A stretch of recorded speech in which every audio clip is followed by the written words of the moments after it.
Everyone, চলে এলাম নতুন একটা মিনি ব্লগ নিয়ে। এখন প্রায় 5টা বাজতে চলেছে। আমরা 3টে বাইকে প্রায় 8 থেকে 10 জন মতো গেছিলাম। তো কি যে মজা করতে করতে গেছি। এটা হচ্ছে কি মুচিপাড়ার থার্ড ল্যান্ডটা আছে, ওই দিকটা দিয়ে আসলে এই মন্দিরটা পড়ে।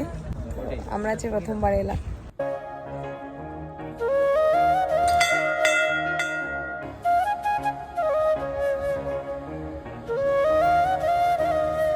আরতি হওয়ার সময় হয়ে এসছে, আরতিটা হবে এখন। তো মন্দিরটা ভীষণ সুন্দর। হ্যাঁ, এখানে একটা পুকুর আছে। এখন বেরিয়ে যাচ্ছি হচ্ছে কি আরেকটা মন্দিরে। এই হাতিটা বললে এটা হচ্ছে আমরা চলে এলাম সাগরভাঙার শ্যাম মন্দির। দুর্গাপুরে থাকি, অথচ এত মন্দির যে আছে সেগুলোতে যাওয়াই হয়নি। তো সেই দিনটা ঠিক করেছিলাম সব জায়গাগুলোতে যাব। কেন দৌড়ালো টিটু? চটি খুলিস নি টিটু? তো মন্দিরটা ভীষণ সুন্দর। তো বাবা মাকে এই যে এইভাবে ঘোরাতে পারছি সেটাও ভেবে ভীষণ ভালো লাগছে। ওরা তো কোথাও বেরোই না একদমই। তো আজকে দিনটা ছুটি ছিল, সেই কারণে সবাইকে নিয়ে বেরোনো আর কি। আরতি হচ্ছে মেবি। চলো ভেতর দিকে যাচ্ছি।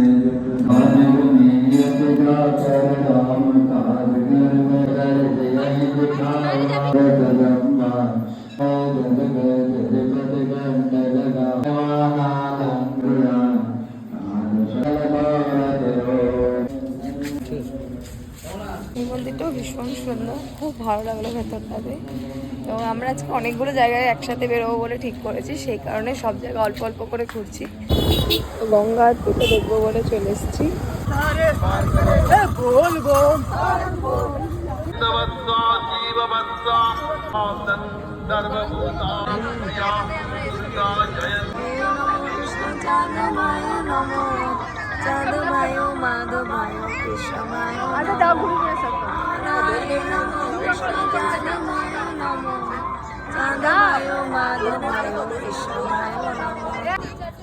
সমস্ত সনাতন ধর্মাবলম্বী ভক্তবৃন্দের কাছে আমাদের অনুরোধ, আপনারা সকলে একটু উঠে দাঁড়িয়ে এই প্রার্থনার সঙ্গে সামিল হবেন।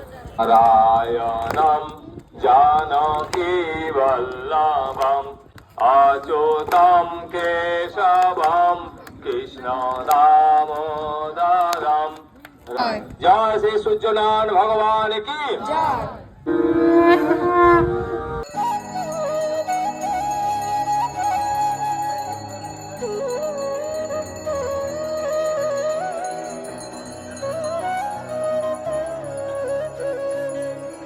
আরতি দেখা শেষ করে দেখলাম এই সাইডে অনেকগুলো টুকিটাকি দোকান বসেছে, সেগুলো দেখে নিচ্ছিলাম ঠিকই আছে। এখানে অনেক রকম জুয়েলারিরও দোকান ছিল, তো অনেক কিছুই পাওয়া যাচ্ছিল। ছোটদের খেলনা ছিল, অনেক খাবার জিনিস ছিল।